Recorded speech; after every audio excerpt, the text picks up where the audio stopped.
नमस्कार, मैं स्वर्ण प्रभा। आप देख रहे हैं आज का मुख्य समाचार। ओडिशा के मुख्यमंत्री मोहन चरण मांझी ने ओडिशा क्लासिकल लैंग्वेज डे के मौके पर ओडिया बोलने वाले लोगों के लिए अपना हार्दिक शुभकामनाएं दी। एक सोशल मीडिया पोस्ट में सीएम मांझी ने लिखा, इस ओडिया लैंग्वेज डे पर मुख्य सभी ओडिया बोलने वाले लोगों को हार्दिक शुभकामनाएं देते हैं। हमारी भाषा हमारी गर्व और पहचान की प्रतीक है। एक अहम राजनीतिक घटनाक्रम में बालेश्वर के पूर्व एमपी रविंद्र जैना ने मंगलवार को बिजू जनता दल की प्राइमरी मेंबरशिप से इस्तीफा दे दिया है। जैना ने अपने इस्तीफा बीजेडी सुप्रीम और ओडिशा के पूर्व मुख्यमंत्री नवीन पटनायक को सौंप दिया। अपने लेटर में जैना ने कहा कि उन्होंने पर्सनल वजह से और हालात की वजह से पार्टी छोड़ने का फैसला किया है। ओडिशा के गजपति जिले के मोहन ब्लॉक के गुरुजुली गांव में हालांकि दिनों में कई लोगों की चिकन पॉक्स से पीड़ित होने की खबर के बाद डिस्ट्रिक्ट लेवल हेल्थ टीम ने दौरा किया। यह दौरा जमीन स्थिति का जायजा लेने और गांव वालों की मेडिकल गाइडेंस देने के लिए किया गया था, क्योंकि ऐसी खबर थी कि पुरुष, महिलाएं और बच्चों के वायरल बीमारी से इन्फेक्टेड हो गए हैं। Navratna central public sector enterprise national aluminium company limited ने ओडिशा सरकार से राज्य में अपने बड़े 30,000 करोड़ एक्सपेंशन प्रोजेक्ट के लिए जमीन देने की प्रोसेस में तेजी लाने की अपील की है। प्रपोज्ड इन्वेस्टमेंट का मकसद प्रोडक्शन कैपेसिटी बढ़ाने और कंपनी की स्थिति को मजबूत करना है, क्योंकि 2030 तक प्रतिष्ठित महारत्न का दर्जा हासिल करने की दिशा में काम कर रही है। भुवनेश्वर में कई एलपीजी गैस एजेंसियों ने बाहर के कस्टमर की लंबी लाइनें में देखी गई, क्योंकि बुकिंग करने के बावजूद लोगों को कुकिंग गैस मिलने में मुश्किल हो रही है। कई कस्टमर्स ने आरोप लगाया है कि 20 से 25 दिन पहले बुकिंग करने के बाद भी उन्होंने एलपीजी सिलेंडर नहीं मिले हैं। इसी स्थिति में कस्टमर्स में गुस्सा है, क्योंकि डिस्ट्रीब्यूशन कंपनियों ने कथित तौर पर समय पर सप्लाई सुनिश्चित करने के नाकाम रही है।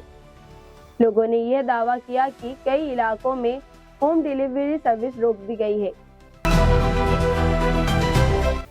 ओडिशा में एलपीजी और कुकिंग गैस की काफी स्टॉक है और लोगों को किसी भी कमी को लेकर चिंता करने की जरूरत नहीं है। यह भरोसा चीफ सेक्रेटरी अनु गर्ग ने मंगलवार को राज्य के कुकिंग गैस और पेट्रोलियम फ्यूल की उपलब्धता के बारे में अलग अलग तेल कंपनियों के अधिकारियों के साथ बातचीत के बाद दिया।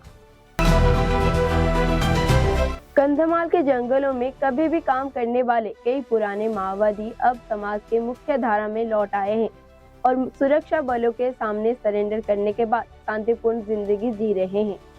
कभी हिंसक काम के शामिल और AK-47 राइफल जैसे एडवर्ड हथियारों के लैस पुराने विद्रोह अब ईमानदारी से काम करके अपना गुजारा कर रहे हैं। ये बदलाव सरकार की सरेंडर और रिहैबिलिटेशन पॉलिसी के वजह से मुमकिन हुआ है, जिसका मकसद विद्रोहियों को समाज से फिर से शामिल करना है। ईरान के राजदूत और यूनाइटेड नेशन के परमानेंट रिप्रेजेंटेटिव अमीर सईद इरावनी के कहा कि 28 फरवरी से अमेरिका और इजराइल के मिलिट्री हमलों में ईरान में 1300 से ज्यादा आम लोग मारे गए हैं और 9,659 लोगों में जगहों का तबाही हो गई है। इरावनी ने मंगलवार को प्रेस के लिए एक बयान में बताया कि आम लोगों की बजा में 7,943 रहने की जगह 1,617 कमर्शियल और सर्विस सेंटर, 32 मेडिकल और फार्मास्यूटिकल जगहें और 65 स्कूल और educational institute, 13 red crescent building और कई एजेंसी सप्लाई की जगह शामिल है। एक चौंकाने वाली घटना में मंगलवार देर रात को पिपली में माइंस डिपार्टमेंट की एक गाड़ी पर रेत माफिया ने कथित तौर पर हमला कर दिया। अधिकारी गैर कानूनी रेत माइनिंग की जानकारी वेरीफाई करने जा रहे थे, तभी यह घटना हुई। रिपोर्ट के मुताबिक इलाके में एक गैर कानूनी रेत के घाट चलने की जानकारी मिलने के बाद माइंस ऑफिसर समीर मिश्रा ने अपने स्टाफ के साथ मौके पर पहुंचे। हालांकि जब वे रास्ते में थे तो रेत माफिया के ग्रुप ने कथित तौर पर गाड़ी रोक लिया और उस पर पत्थर फेंके। ओडिशा विजिलेंस अधिकारियों ने आज कटक, भुवनेश्वर, पुरी में और केंद्रापड़ा जिले के 7 जगहों पर एक साथ छापे मारे। यह छापेमारी कटक के कांतापारा तहसीलदार प्रसन्ना सामंतराय के खिलाफ आय से अधिक संपत्ति के आरोप में संबंध में की गई।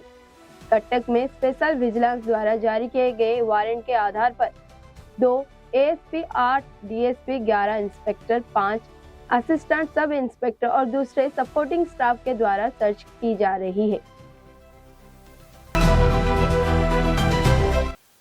वन, पर्यावरण और जलवायु परिवर्तन मंत्री गणेश राम सिंह खुंटिया ने मंगलवार को राज्य विधानसभा को बताया कि पिछले साल ओडिशा में आग लगने की घटनाओं में कुल 14,609 हेक्टेयर जंगल की जमीन पर असर पड़ा है। कांग्रेस एमएलए सागर चरण दास के एक सवाल के लिखित जवाब में मंत्री ने कहा कि नवरंगपुर जंगल की डिवीजन में सबसे ज्यादा नुकसान हुआ, जहां 644 हेक्टेयर की जंगल में आग प्रभावित हुई।